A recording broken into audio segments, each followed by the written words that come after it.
Después de la narrativa de Marcos, describiendo el poder del Mesías, llegamos a la tercera sección principal de su evangelio.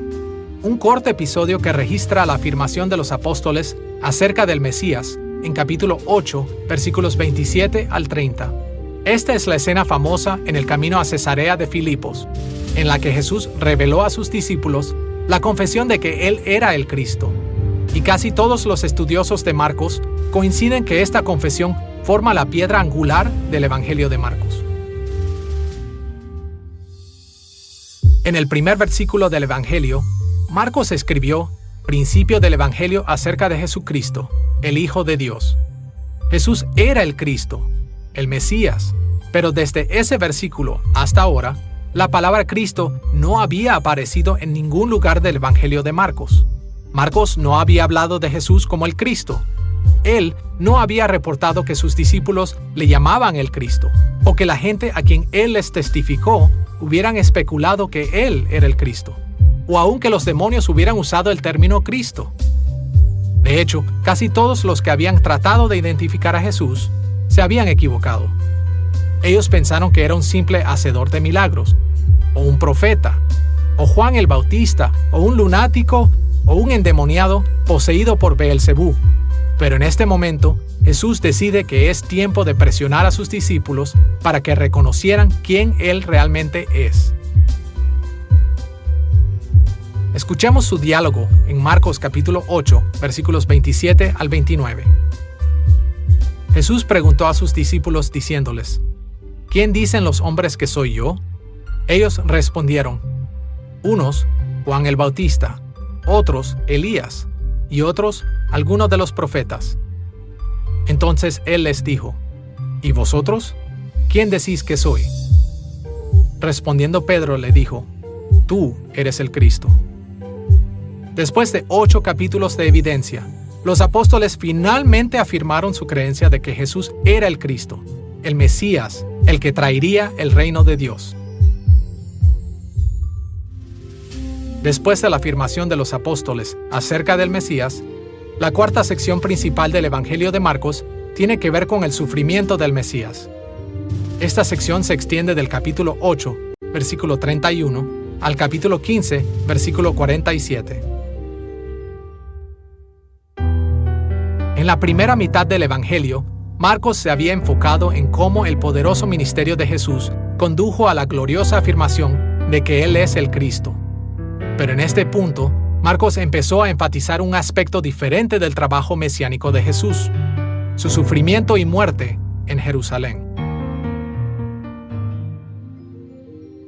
El registro de Marcos acerca del sufrimiento del Mesías se divide en 3 secciones principales: la preparación de Jesús a sus discípulos por su sufrimiento y muerte, su confrontación con los líderes judíos en Jerusalén, que provocó su sufrimiento y muerte, y finalmente su experiencia en sufrir y morir.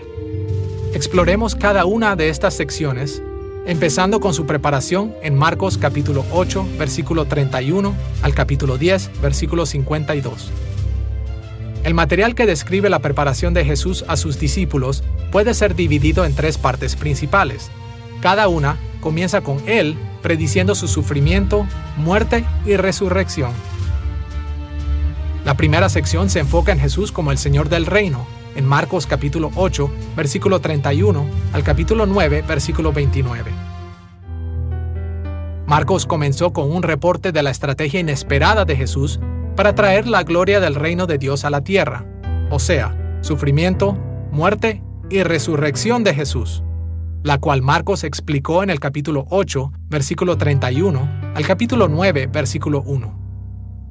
Por medio de sus enseñanzas en esta sección, Jesús habla de sus propios sufrimientos y advierte a sus discípulos que ellos también tendrían que sufrir a medida que continuaran su ministerio del Evangelio. Después de esto, Marcos llama la atención a la autoridad única de Jesús al reportar un evento comúnmente conocido como la Transfiguración en Marcos capítulo 9, versículos 2 al 13. En este evento, la gloria de Jesús fue revelada visiblemente a Pedro, a Jacobo y Juan. Moisés y Elías también aparecieron con Jesús, indicando que Jesús afirmó y continuó las enseñanzas de la ley y los profetas del Antiguo Testamento.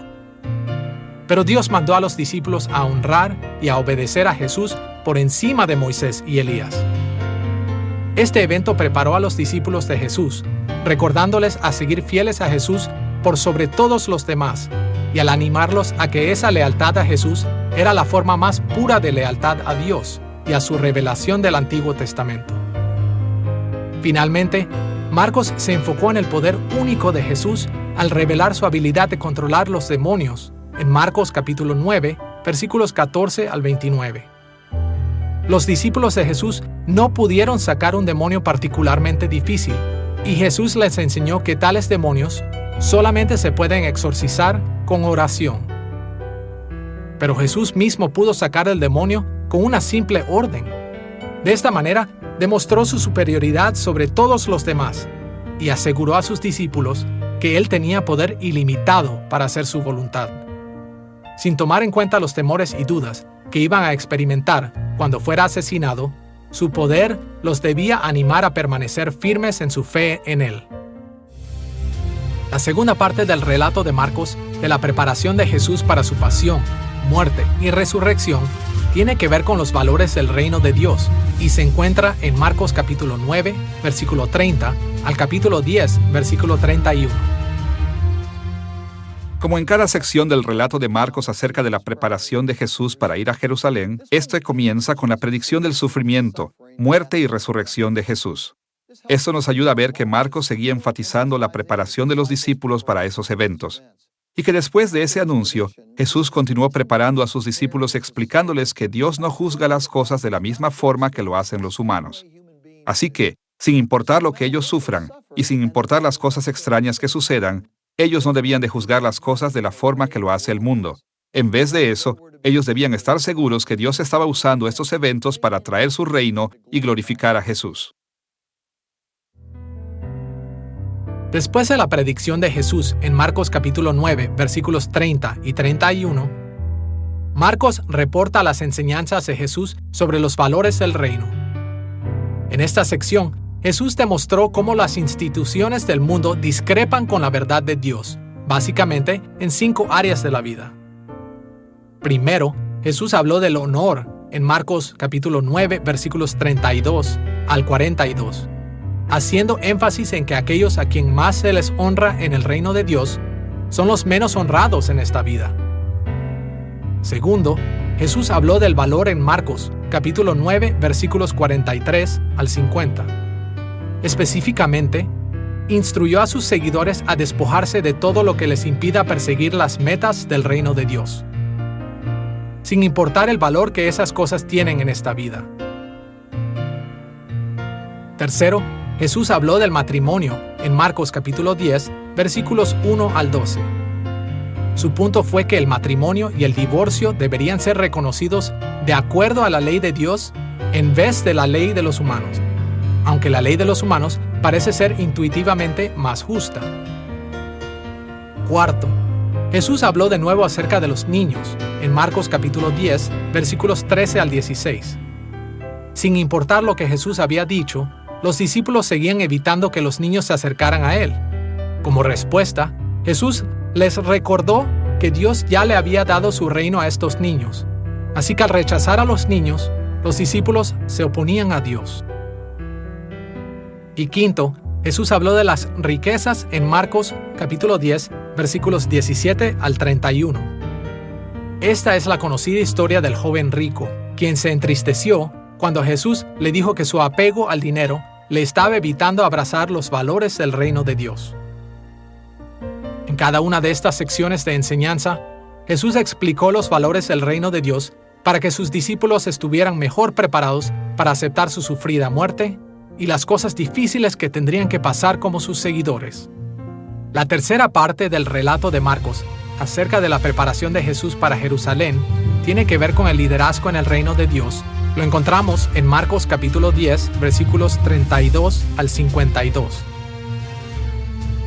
Después de predecir su sufrimiento, muerte y resurrección en Marcos capítulo 10, versículos 32 al 34, Jesús respondió a la pregunta del liderazgo en el reino en 3 partes. Primero, en Marcos capítulo 10, versículos 35 al 40, dijo que Jacobo y Juan tendrían que compartir en su sufrimiento. Ellos tomarían de la misma copa y pasarían por el mismo bautismo. Estas metáforas decían que los seguidores de Jesús tendrían que compartir sus mismos sufrimientos por su servicio a Él. Segundo, Jesús describió el liderazgo en el reino como servicio en Marcos capítulo 10, versículos 40 al 45. Él había mencionado esta idea 2 veces antes cuando habló de los valores en el reino, pero esta es la primera vez que explicó la razón detrás del dicho. Los líderes cristianos deben de ser siervos porque ellos siguen el modelo de Cristo, quien actuó como el siervo al sufrir y morir por los pecados. Tercero, Jesús demostró la motivación para el liderazgo del siervo al mostrar misericordia al ciego Bartimeo. Los líderes siervos no deben sacrificarse por desear una recompensa mayor en el reino, sino porque tienen una verdadera compasión a los que sirven. Jesús llama a los líderes cristianos a ser diferentes, a ser siervos de su gente. En este pasaje maravilloso del Evangelio de Marcos capítulo 10, versículo 45, Jesús distingue el tipo de liderazgo que debería ser la verdad entre sus seguidores de los alrededores de la cultura greco-romana.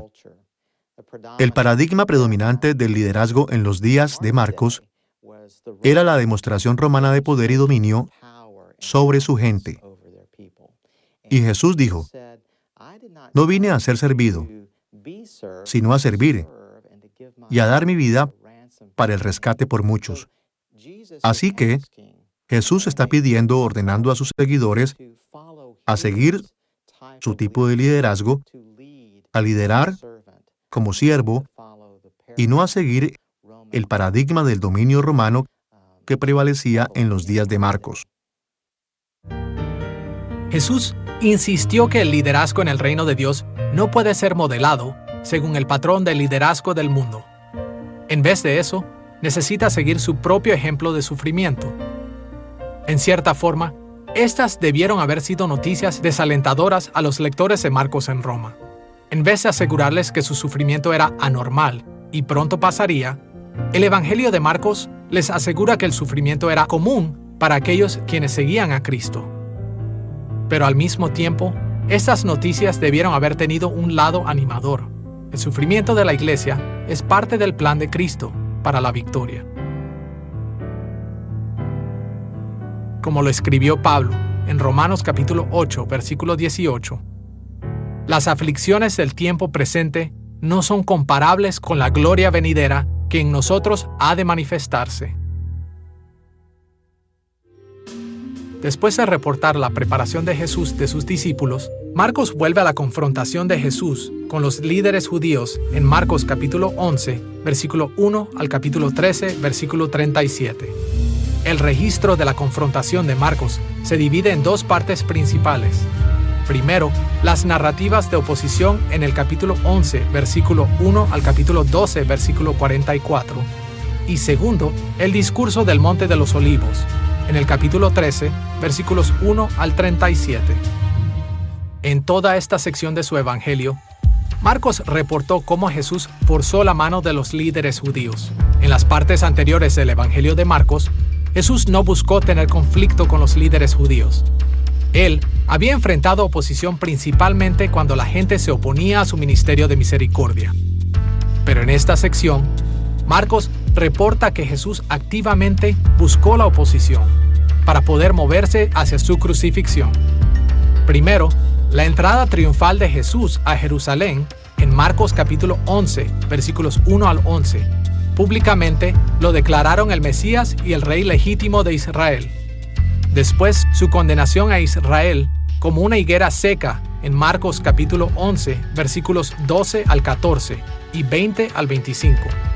Y su purificación del templo, en versículos 15 al 19, directamente ataca a la integridad de los líderes judíos, debilitando su autoridad e influencia sobre las personas. Jesús también discutió con los principales sacerdotes, maestros de la ley y ancianos en Marcos capítulo 11, versículos 27, al capítulo 12, versículo 12. Después de vencer y retar su autoridad, él contó la parábola de los labradores malvados que acusaba al liderazgo judío de no escuchar a Dios. En este punto, ellos estaban listos para arrestarlo, pero su temor de las multitudes los desanimó. Después de eso, Jesús discutió y refutó a los fariseos y herodianos acerca de los impuestos romanos en Marcos capítulo 12, versículos 13 al 17. Después, en Marcos capítulo 12, versículos 18 al 27, Jesús probó que los saduceos habían malentendido lo que las Escrituras enseñaban acerca de la resurrección. Y finalmente, él atacó a los maestros de la ley en Marcos capítulo 12, versículos 28 al 44. Aunque Jesús admitió que algunos de ellos conocían la ley, él insistió que todos ellos estaban controlados por la codicia y la ambición mundana. De una u otra forma, Jesús obligó a la confrontación pública con cada grupo de judíos influyentes: los sacerdotes, los maestros de la ley, los fariseos, los herodianos y los saduceos. Él le dio a cada grupo una razón para odiarlo y para buscar su muerte, con el fin de provocarlos a que lo mataran. La segunda sección principal de la confrontación de Jesús con el liderazgo judío es un discurso entre Jesús y sus discípulos. Este discurso es llamado comúnmente el discurso del Monte de los Olivos, porque sucedió en el Monte de los Olivos. En términos generales, abarca Marcos capítulo 13, versículos 1 al 37. En esta sección, Jesús les advierte a sus discípulos de las dificultades que podrían enfrentar en el futuro para que no los agarren desprevenidos. Les explicó que serían arrastrados hacia los gobernantes para testificar en su contra, que serían golpeados, serían odiados, sus familias se destrozarían, sufrirían desastres naturales y gran tribulación. De hecho, Él les dijo claramente que la persecución y el sufrimiento caracterizarían a la iglesia hasta su regreso. Pero Jesús también les dio a sus discípulos grandes esperanzas al asegurarles la victoria del reino de Dios.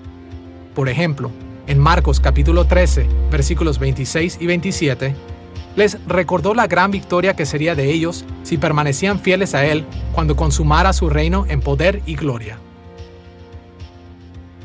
Como era de esperarse, las palabras de Jesús a sus discípulos continuaron incitando a los líderes judíos en su contra. Por ejemplo, en Marcos capítulo 13, versículos 1 y 2, Jesús enseñó a sus discípulos que el templo sería destruido. Pero como vemos en Marcos capítulo 14, versículo 58, sus palabras no fueron escuchadas correctamente, malinterpretándose, y durante su juicio, se le acusó falsamente de planear destruir el templo él mismo. Ahora que hemos visto el relato de Marcos acerca del sufrimiento del Mesías, en términos de la preparación de Jesús a sus discípulos y la confrontación con el liderazgo judío en Jerusalén, estamos listos para ver la experiencia de Jesús del sufrimiento y muerte en Marcos capítulo 14, versículo 1 al capítulo 15, versículo 47. El registro de la experiencia de Jesús en su sufrimiento y muerte está lleno de eventos muy conocidos: la traición de Judas, la predicción de la negación de Pedro, el que sus discípulos no pudieron velar y orar con Jesús en Getsemaní, el arresto de Jesús, los 2 juicios y la negación de Pedro, y finalmente la crucifixión y sepultura de Jesús. Estos son capítulos oscuros y amenazantes. Están llenos de fracaso. Fracaso de los líderes judíos, fracaso de las multitudes, fracaso del sistema legal de los judíos y de los romanos, y fracaso de los discípulos. El escribir a una iglesia romana perseguida hizo que Marcos dejara claro el hecho de que los dolores de parto del cristianismo habían sido igual de severos como los de Roma. El registro de Marcos de la experiencia del sufrimiento y muerte de Jesús puede ser dividida en 2 partes, comenzando con su ungimiento para la sepultura, en Marcos capítulo 14, versículos 1 al 11. En esta sección, Marcos reportó unos detalles muy importantes. Primero, él dijo que los principales sacerdotes y maestros de la ley estaban buscando una forma de arrestar y matar a Jesús. Segundo, una mujer ungió a Jesús con un perfume muy caro, y él respondió diciendo que ella lo había ungido para su sepultura. De esta forma, Jesús indicó que él moriría en el futuro inmediato. Tercero, Judas Iscariote empezó a planear la traición de Jesús con el jefe de los sacerdotes y maestros de la ley. Podemos ver esto como el punto clave de la historia del sufrimiento de Jesús y su muerte. Su muerte ya no era una amenaza vaga, sino una realidad inminente. Seguidamente, Marcos reportó las últimas horas de Jesús con sus discípulos en Marcos capítulo 14, versículos 12 al 42. Esta parte de la narrativa de Marcos comienza con la preparación de Jesús y sus discípulos para participar en la última cena en Marcos capítulo 14, versículos 12 al 31. Fue durante esta comida que Jesús instituyó la ordenanza cristiana de la Cena del Señor. Él también usó este tiempo para dar a sus discípulos algunos preparativos finales para ayudarles a través de su sufrimiento y muerte. Por ejemplo, Él les advirtió que todos lo dejarían y dijo que Pedro lo negaría. Después de la última cena, el grupo fue al jardín de Getsemaní, como vemos en Marcos capítulo 14, versículos 32 al 42. De acuerdo a este pasaje, Jesús estaba profundamente angustiado y con una tristeza sobrecogedora hasta el punto de morir. Él claramente estaba sufriendo en anticipación a su crucifixión. La tercera sección del reporte de Marcos de la experiencia de Jesús de su sufrimiento y muerte es el registro del arresto y juicios de Jesús en Marcos capítulo 14, versículo 43 al capítulo 15, versículo 15. Esta sección comienza con la traición de Jesús por su discípulo Judas Iscariote en Marcos capítulo 14, versículos 43 al 52. Continúa con el juicio ante el liderazgo judío en Marcos capítulo 14, versículos 53 al 65. Seguidamente, leemos el reporte de la negación de Pedro de haber conocido y seguido a Jesús en Marcos capítulo 14, versículos 66 al 72. Y finalmente, leemos acerca de su juicio ante Pilato, el gobernador romano, en Marcos capítulo 15, versículos 1 al 15. Al final de estas experiencias humillantes, Jesús fue azotado y luego entregado a los soldados romanos para ser crucificado.